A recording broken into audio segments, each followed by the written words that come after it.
Shadow of Mordor. The memories. We seem to be living in an era of inspiration rather than innovation. Apart from games like Disco Elysium or Death Stranding, many won't dare to do something groundbreaking or risky to attempt some kind of breakthrough in a genre. Monolith Studios did just that in 2014 with the Middle-earth series, creating a unique, groundbreaking element that no other game has. It elevates what is, in essence, a simple and straightforward game. I will explain it, precisely when I need to. First, there's much to cover, starting with the premise. In the land of Mordor, where the shadows lie.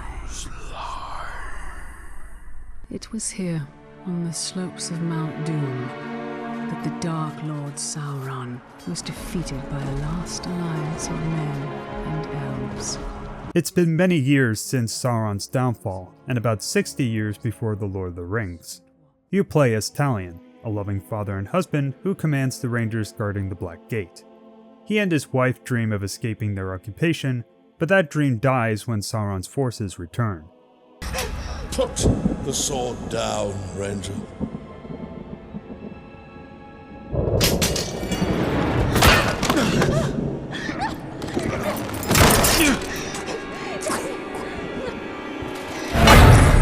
The Black Hand wants him alive! Talion and his family are captured and are ritualistically sacrificed. For whatever reason.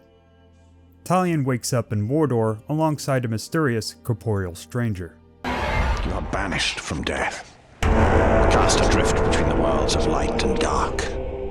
Curse binds us together within the walls of Mordor. From here, our adventure begins. In terms of presentation, it's incredible how beautiful the game looks today. The fidelity and art direction go hand in hand, creating a darker aesthetic for Tolkien's world. Not even the sun piercing over the horizon brightens the drab yet distinct colors. It makes Udun look barren and scarred, but not as much as in Jackson's movies. The worn down areas also add to this. Old dilapidated fortresses and ruins of an ancient kingdom that came before. It makes sense for Lord of the Rings, which has had kingdoms rise and fall over the generations. Well, color me surprised when I discovered that this is just Udun. Another area, Nirn, is nearly covered in grass and vegetation, and the sun is much more vibrant. Not even nighttime can erase the pleasant pastures. The ruins remind you that you are still in Mordor, but that's not all.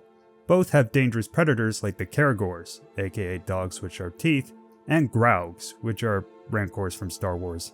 Funnily enough, it's the Caragors that have the Rancor sound effect. This beast does look useful.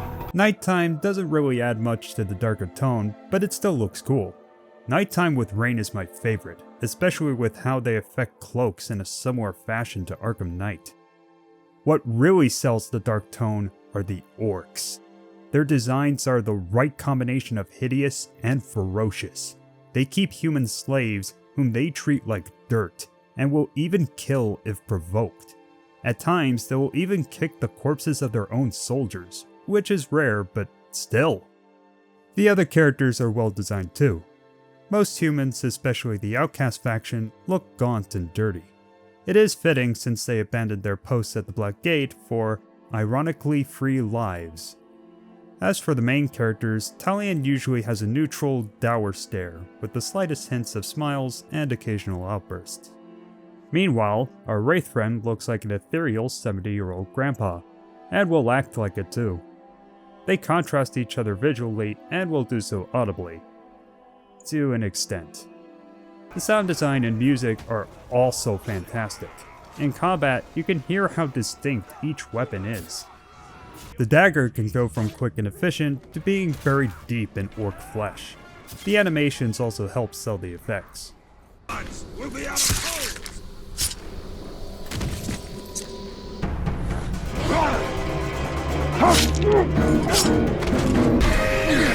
Our orders are coming soon. Your bow is ethereal, but the tug and release of the string and the sounds of the arrow's impact are good indicators of how powerful your shots are and how true your aim is.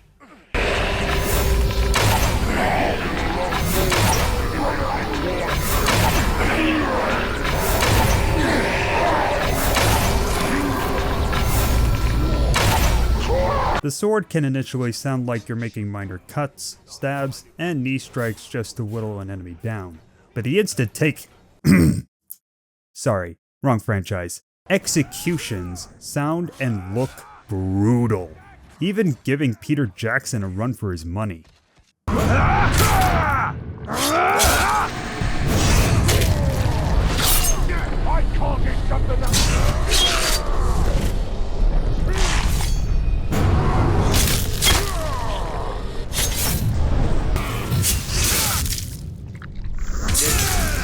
Abilities also have superb sound mixing, emphasizing their power and strength, especially when you dominate them with either commanding presence or elvish slang.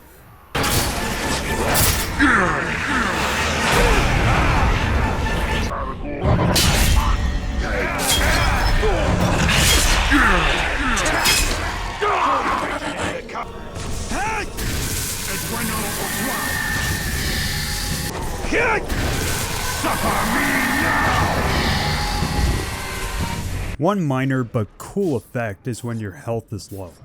Talion's heart races while outside noises and his grunts are muffled. It emphasizes how close you are to kicking the bucket if you get careless.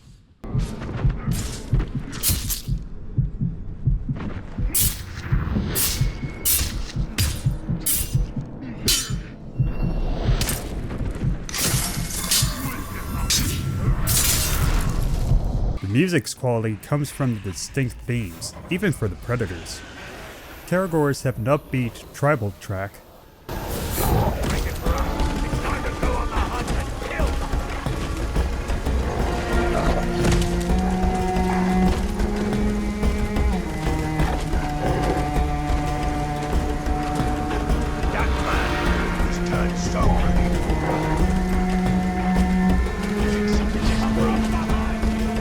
While Graugs are a more grand, sweeping orchestra that emphasizes their hulking, brutish presence.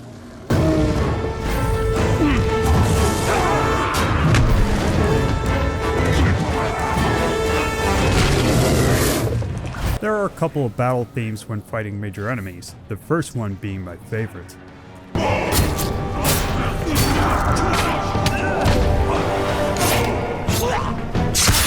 Let's fight like real warriors!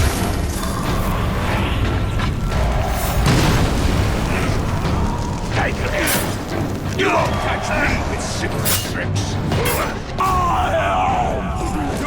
Down, maggot! I've got him!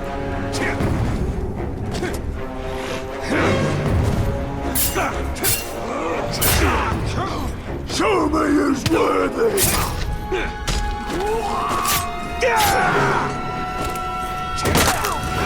Another personal favorite is the overworld theme, where the vocalists are singing the One Ring's inscription in black speech.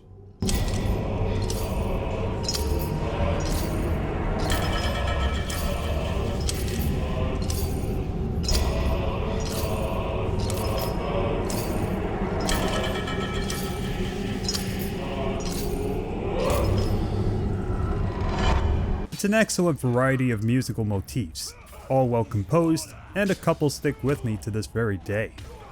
The voices are something I'm going to save for the story section, since they go hand in hand with my enjoyment of the narrative. I will say that the game's highlight is the Orcs, especially the captains and war chiefs.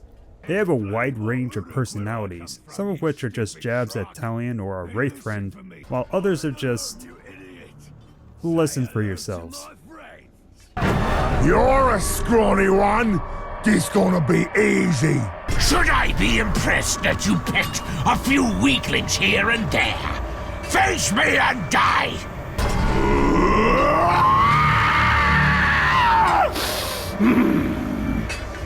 Also, I love the excuses grunts give for not investigating disturbances you make.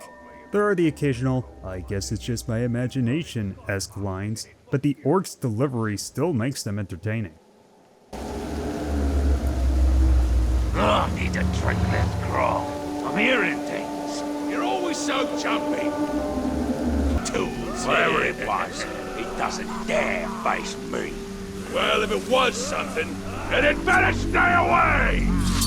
Enough searching the Orcs again, so what? For gameplay, the inspirations are apparent, but are still fun to engage with. Let's start with stealth, which was controversial before the game's launch. Some have compared it to Assassin's Creed, even saying it's better than later games in the franchise. A former AC developer even tried to stir up criticism by saying that the underlying code for Shadow of Mordor was based on AC2, with little to no evidence. It does kind of play like an AC game, stalking around, taking out grunts or targets, a detection system similar to that of the AC games, even a sixth sense mechanic called the Wraith World that highlights enemies, captains, and interactive objects. However, enough differences do keep this from being a complete AC clone. The Wraith abilities, for one, give you access to new options. These include chaining together kills, brutalizing orcs to scare other orcs, and dominating orcs to do your bidding and create opportunities for ambushes. Some are unlocked via story progression, while others are unlocked by buying them with skill points. Certain skills correspond to Talion, and others belong to the not-so-friendly neighborhood Wraith. What also differentiates Shadow of Mordor from AC is the bow. When aiming, you're put into the Wraith world and time slows for a short duration, allowing you to assess your options and pick your targets. It also allows you to do the kill chain mechanic, which looks similar to Arkham Knight's... Wait. Shadow of Mordor came out a year before Arkham Knight. Both are owned by Warner Brothers. Did Arkham Knight actually copy from... Speaking further about cloning, Shadow of Mordor was also cited as Arkham-like for its combat. But you know what? I'll go a step further. I'll say it's even better.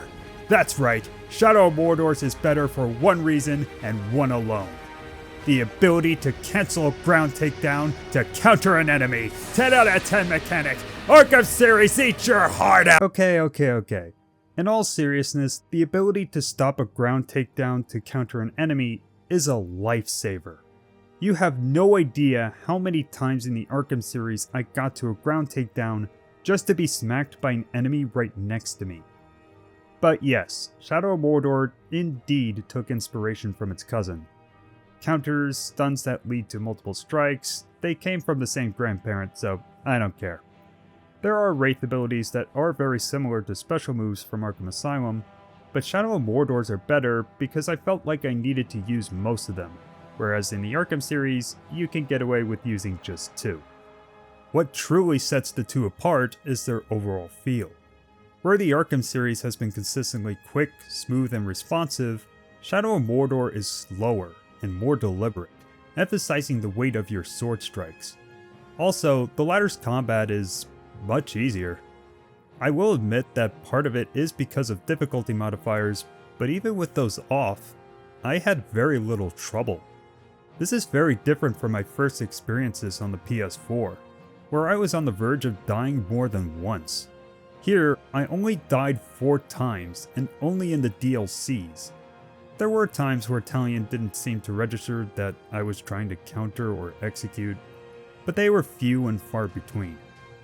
Still, one more difference between Arkham and Mordor is their complexity. The former was more about being creative with your moves, especially in later games. You could tweak your playstyle in combat and stealth, either the passive Ghost or the aggressive Predator, the Brawler or the Gadget Mastermind. Shadow of Mordor's options are minimal but quite powerful.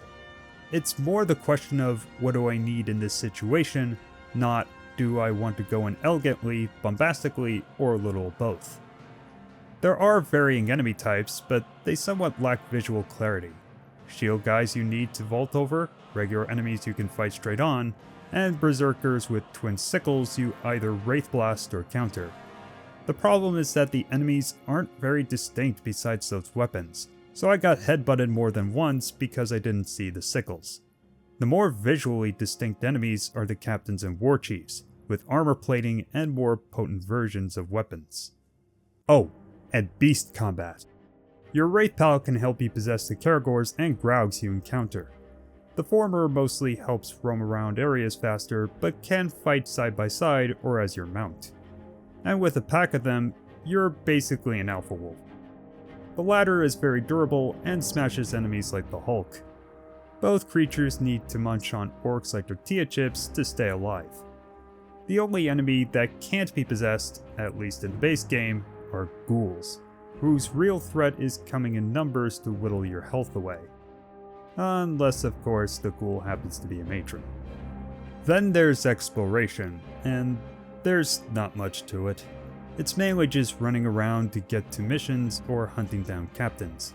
The parkour is functional enough to help you maneuver around enemies, or position yourself for a stealth kill or domination. When not in combat, Shadow of Mordor becomes a collectathon. Collect these plants, find these artifacts and emblems for a painting, hunt down beasts. I like having objectives, but these are repetitive and don't lead to anything tangible except XP or currency. However, there is one aspect to exploration that I love: the dynamism of the game world. Anything could happen when you least expect it. You could come across a pack of slaves fleeing their masters. Graugs and Caragors can cause havoc against your enemies. The chances of their appearances are affected by the time of day, such as ghouls only appearing at night. Rarely do I see this type of interaction in games, even in other open world titles. Seeing unscripted moments like these and choosing whether to interfere is refreshing, especially when weighing the pros and cons. As for additional content, the base game does have fun side missions. Some of them involve liberating the slaves until they dare to rise up and take the fight to their oppressors, sometimes even overpowering them.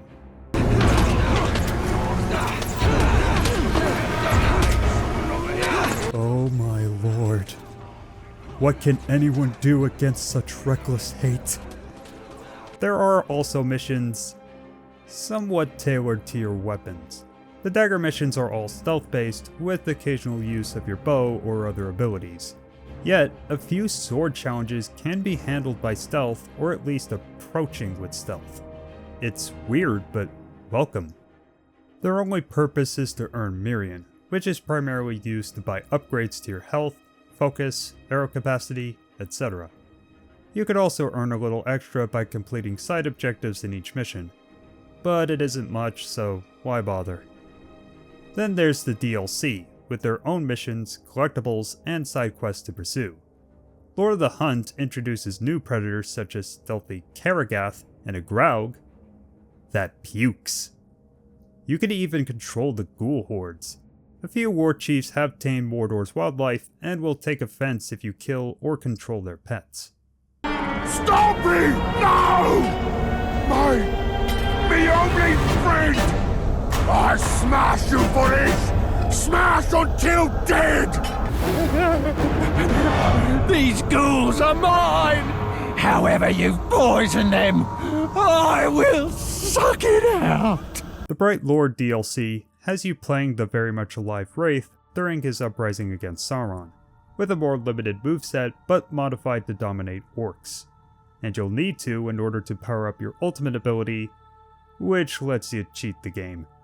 Seriously, you could cut a war chief's health bar into ribbons. While you have ultimate abilities in the main game, they hinge on using specific weapons to charge them up. The DLC is basically a built-in easy mode. Actually, I was expecting myself to have a hard time since that's what I initially had when I played it years ago on PS4. This time, however, I experienced the game with a reasonably straightforward gameplay loop and simple mechanics. There were a few rough patches like the Ghoul Matron and a couple of war chiefs, but combat and stealth are much easier not just getting back into, but engaging in. To repeat, I only died 4 times. 3 of those deaths were by a war chief with explosive arrows, and the other to a grunt in the rare instance of being overpowered. Does that make it bad? No. There are games built upon simple frameworks or inspired by other games. The fun comes from how those mechanics are implemented, or what innovations spring from it. Even Arkham Asylum's gameplay had a simple framework, yet was innovative at the time. The combat was visceral and fast, and stealth was strategic and creative. These aspects were developed as the series went on, but maintained that simplicity and ease of play.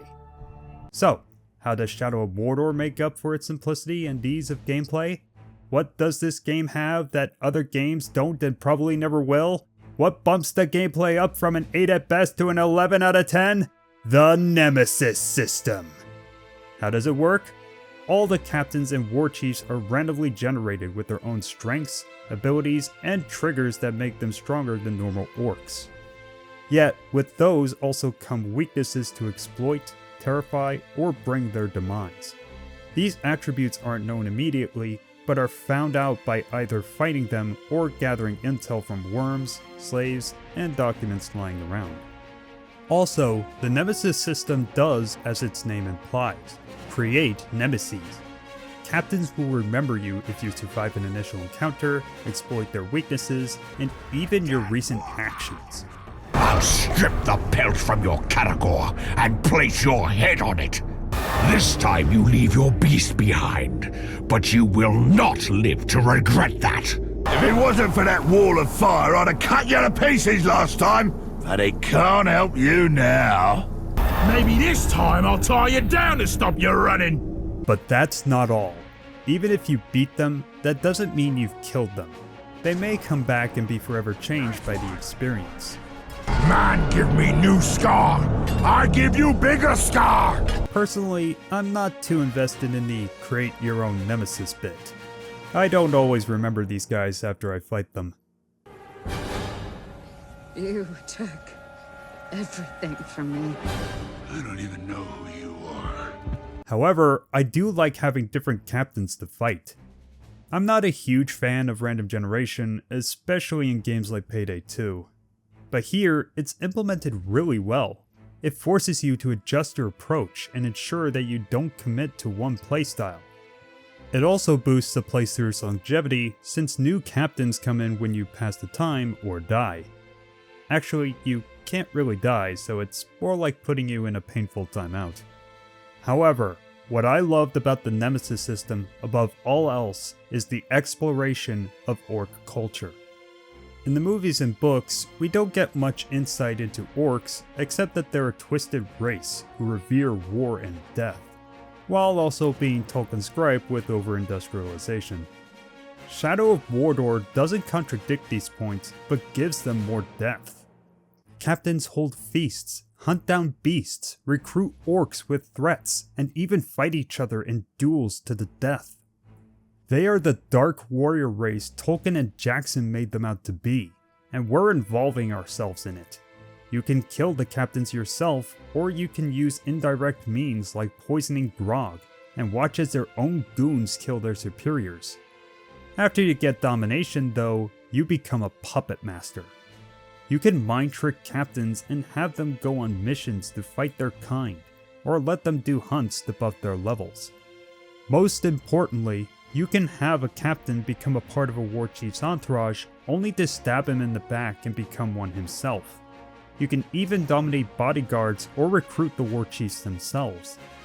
However, you will want to kill some captains and war chiefs for two reasons. While XP lets you buy abilities, the tiers are locked by another point system, which you can only level up by hunting or mind melding the higher ups. Runes, on the other hand, are only obtained by killing. This is where the difficulty modifiers I mentioned come into play. A few runes you get from the start or from pre-order captains are overpowered.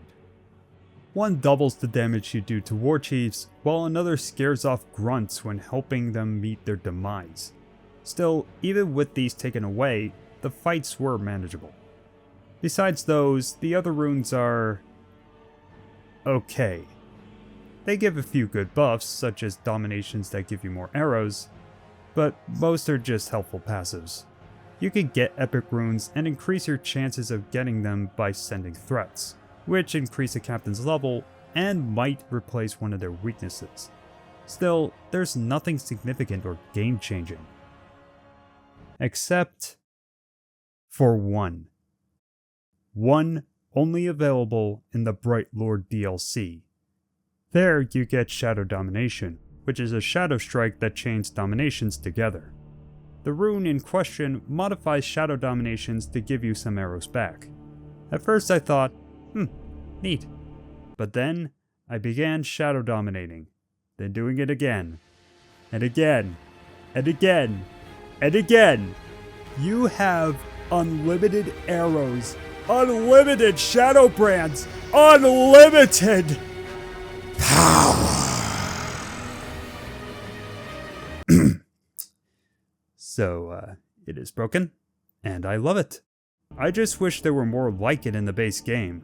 If there were, I haven't unlocked them. Besides unlimited power, both DLCs also have exclusive runes, but don't carry over into the base game. They carry over into the Trials, which are basically New Game Plus modes without the story and a few optional objectives. I understand doing this for the DLC since you can't keep playing after the first run. But for the others, I don't, since I can just keep playing the base game. Above all else, the Nemesis system added complexity to the game, forcing me to change tactics and immersing me within the game world. Plus, unlocking new abilities felt rewarding and useful, made the combat stand out from its DC cousin and Ubisoft frenemy.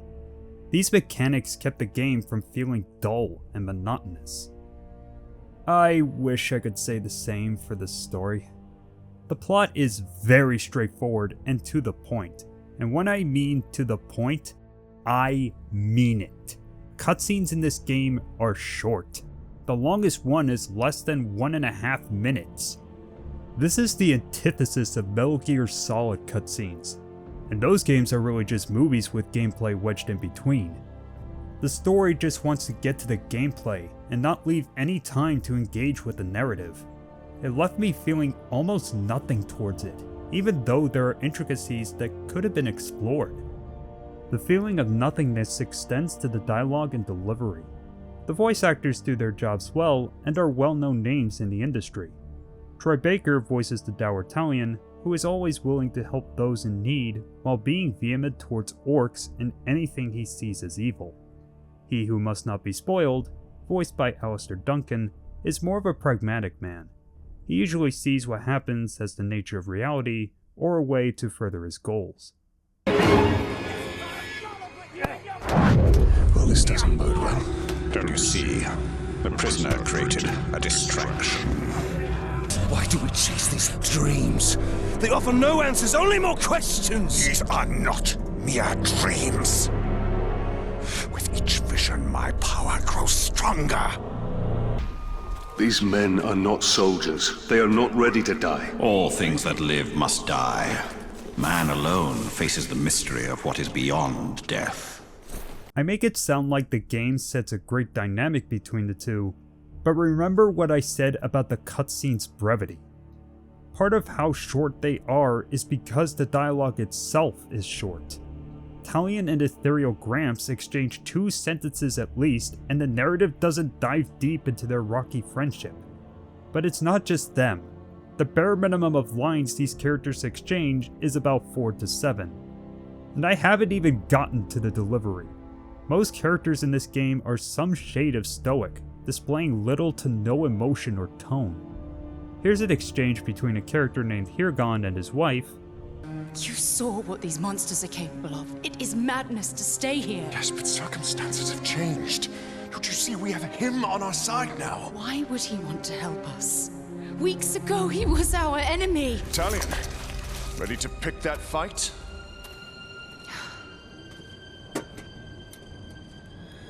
I'd best take these bandages to the others. And here's Talion and Hirgon having a talk after blowing up Sauron's monument. You have sealed their doom. My people believe they have just claimed their freedom.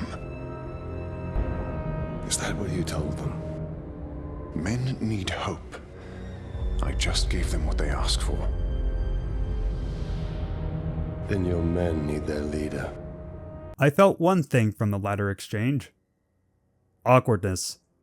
It's not just the inflections, but how the characters act like they're taking turns speaking their lines. This is how most conversations go, getting straight to the point and having no real arguments. This is weird because there is one place where these characters are the most expressive: the artifacts you find. You've let me into your homes. You've let me into your lives. And now you bestow upon me your greatest honor. Though I come from the Black Gate, though I was once known to you as the enemy, I turn my back on Gondor. You people, you outcasts as you've been named, are people of honor, people of strength.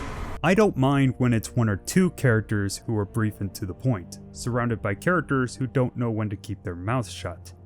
Here, I feel as if I'm watching the introvert show where the extroverts are few and far between.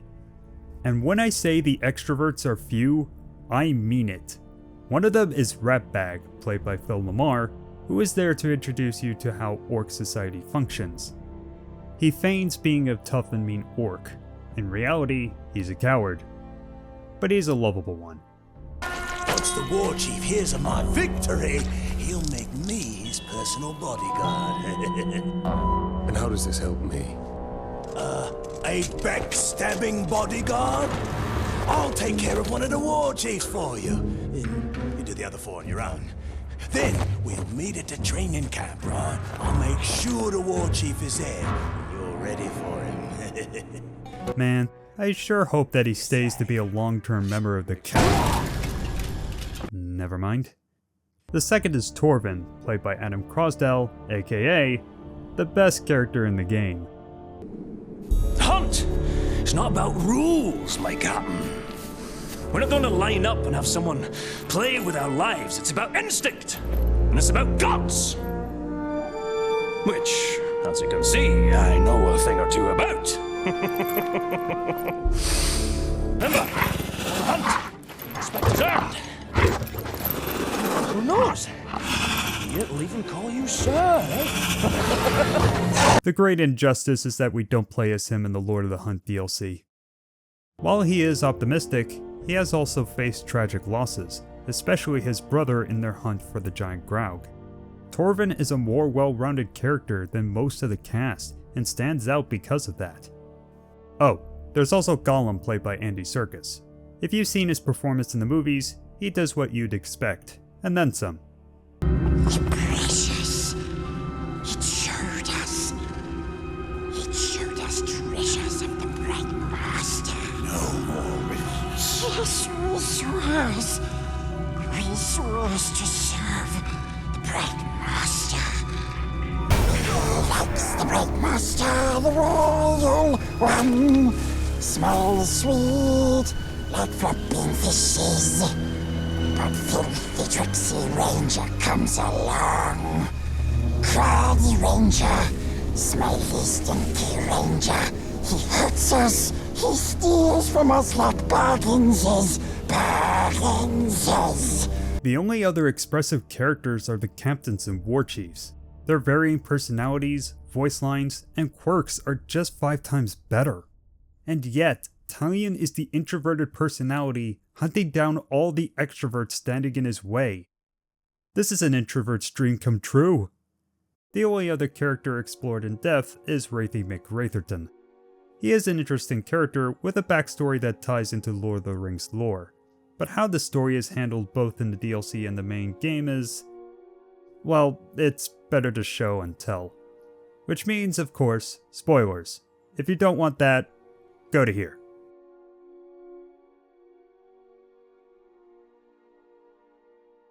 So, it turns out that the Wraith who shall now be named is in fact Celebrimbor. In the lore, he's the one who helped Sauron forge the Rings of Power. 3 to elves, 7 to dwarves, 9 to men. What Shadow of Mordor adds is Celebrimbor seeing Sauron forge the One Ring and preparing to conquer Middle-earth. Celebrimbor tries to fight, but Sauron and his ring prove the victors. Supposedly, Celebrimbor is swayed into improving the ring, but merely bends it towards his will and steals it from Sauron. The Bright Lord DLC shows Celebrimbor using the One Ring to conquer war chiefs, create towers that act as fast travel, and take the fight to Sauron. This reveal would have been more impactful if Monolith hadn't spoiled it in their story trailer. What exactly were you thinking? What's weird is that we're confined to Udun, yet the towers in Nirn indicate that Celebrimbor took the fight to other regions. For whatever reason, we don't get to see that. Regardless, Celebrimbor fights and almost beats Sauron, but the One Ring proves subservient to the one who created it. Sauron then takes the lives of Celebrimbor's wife and child before beating him to death with his own hammer. The deaths of Talion and his family were to bring Celebrimbor back as a wraith, since his spirit was confined to Mordor. Celebrimbor latches himself to Talion, and the goal is to eliminate the Black Hand so that they can die in peace. There really isn't much that happens in between. You help the outcasts, find artifacts that give Celebrimbor his abilities and memories, see Talion possibly fall for another woman when his wife just died. The story just goes like this. Kill war chiefs in the first half, kill the Hammer of Sauron in an unremarkable boss fight, then recruit them in the second half to launch an assault on the Black Hand's fortress. There we find the tower, who gives you an earth-shattering revelation. Celebrimbor is your curse. He chose you. Silence! And he can release you at any time.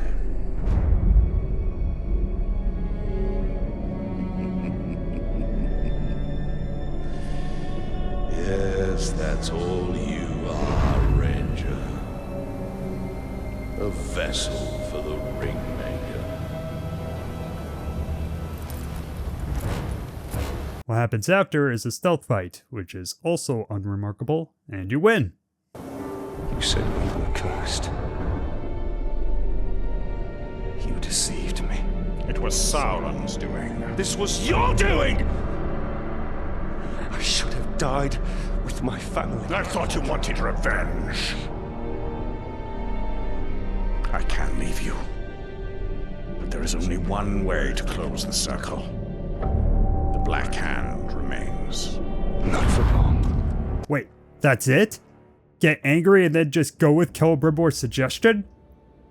Why is this dialogue so straightforward? The Hand, it turns out, is waiting at the Black Gate. After dealing with his talons, we finally face him and he gives us the flashback of Celebrimbor's last fight. As you might have noticed, the way the DLC portrays the fight is contradictory. I know what I said in Arkham Origins about retcons and the big picture, but how these moments contradict each other is blatant and raises questions about whether the writing team knew what they were doing. Now, it's time. Okay, the jokes run then. The boss fight is the Black Hand, summoning Sauron like a Pokemon. You press 4 buttons to win, and it's over. You win. You can die in peace now. Could you really rest for all of eternity, knowing that you had the chance to stop him, but did nothing?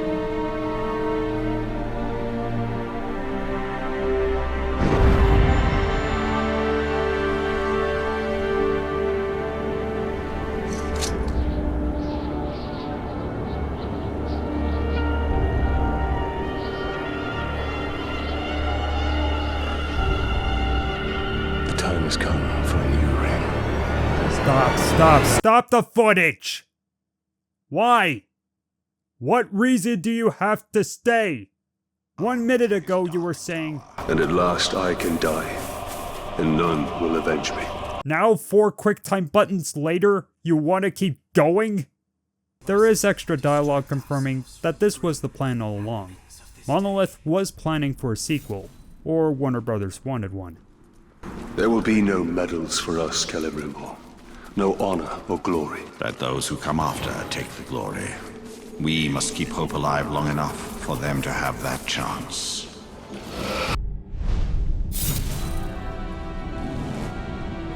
Though my power is diminished, it is not wholly spent.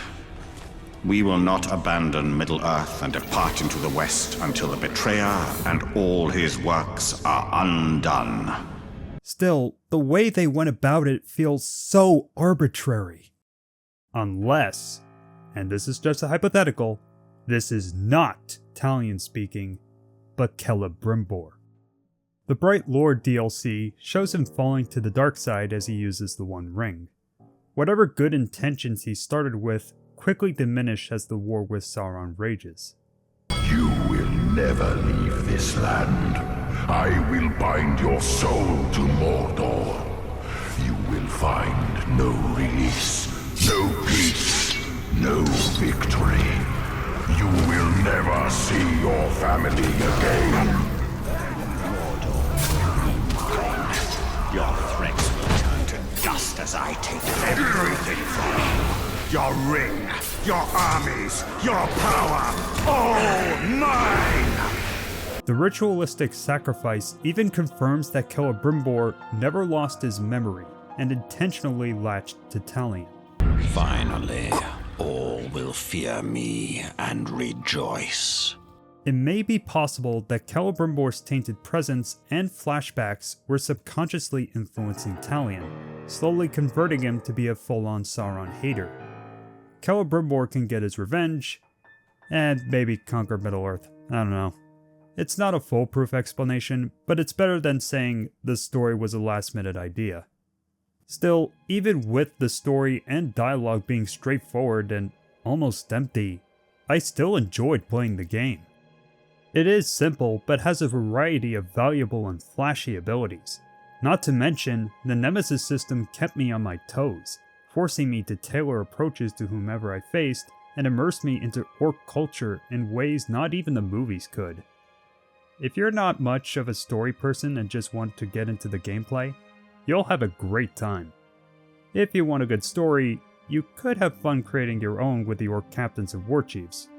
Otherwise, the main story leaves much to be desired, even with the context from the DLC. It's just a shame that no one has taken inspiration from the Nemesis system. There could have been room to experiment and right. Warner Brothers patented the Nemesis system.